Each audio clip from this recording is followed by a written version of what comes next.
कम by का मतलब होता है कोई चीज को जब अपने प्राप्त करते हैं तो उसको कम बाई कहा जाता है। तो कम बाई, अब इसको याद कैसे रखेंगे, मतलब जिन बच्चों के घर पे ये बाई है ना, ये बाई जिन जिन के घर पे है ना, वो उनके याद हो जाएगा, आराम से याद हो जाएगा। कैसे कि कम का मतलब है आई, और बाई, बाई आई और केला ले आई। तो केला ले आई थाने तो किन की प्राप्ति हो, केला अमरूद संतरा जो भी लेके आई। तो कम बाई, बाई आने का मतलब है घर पे आते वक्त वो क्या लेके आएगी, कुछ ना कुछ लेके आएगी। तो तुम्हें भी प्राप्त होंगे कि नहीं होंगे, लड्डू आएगा तो भोरे तुम्हें भी मिलेंगे। तो ये कम बाई का मतलब होता है कोई चीज का प्राप्त करना, अपने गेट। नेक्स्ट है कैरी ऑन। कैरी ऑन का मतलब होता है कोई चीज को जारी रखना। अब जारी रखना जो होता है, इसके साथ में हम कैसे याद रखेंगे, आपने एक गाना सुना होगा, कैरी ऑन जट्टा कैरी ऑन, इस चीज को जारी रखो जारी रखो।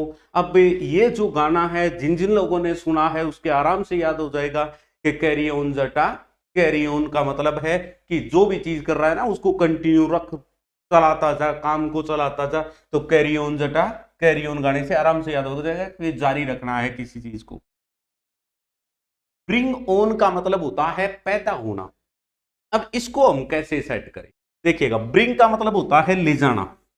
वैसे इसका संयुक्त मीनिंग ये होता है, फ्रेजल वर्ब का मतलब यही होता है कि हम कोई भी वर्ब के साथ में अगर कोई प्रेपोजिशन या कोई एडवर्बियल को सेट कर देते हैं, उसके बाद में मीनिंग कुछ अलग निकल के आता है, उसी चीज को फ्रेजल वर्ब कहते हैं। तो ब्रिंग का मतलब ले जाना, ले जाना, और ओन का मतलब ऊपर। अगर मान लो कोई चीज को, किसी को, व्यक्ति को उठा के कोई ऊपर वाला ऊपर ले गया है, तो वो बाद में तो जब वो नई जगह आएगा तो पैदा ही होगा ना। तो ऐसे करके याद कर सकते हैं, इन सारी चीजों को बहुत अच्छी तरीके से सेट कर सकते हैं। ब्रिंग ओन, ब्रिंग का मतलब ले गया, ऊपर ले गया। अब ऊपर ले गया तो वो वहीं पे तो रखना नहीं है उसको, वो वापिस किसी न किसी मतलब ग्रह पे अपने को भेजेगा, और ग्रह पे भेजेगा तो वहां पे हम पैदा होंगे। और तो ब्रिंग ओन का मतलब पैदा होना। ये तो आपने भी सुना होगा कि आत्मा तो अजर अमर है, आत्मा को तो मरना ही नहीं है, वो अमर ही है। तो वो ले जाएगा, आपके शरीर को ले जाएगा, वो आत्मा को ले जाएगा किसी दूसरे शरीर में डाल देगा, काम उतना ही है। तो ब्रिंग ऑन का मतलब होता है पैदा होना।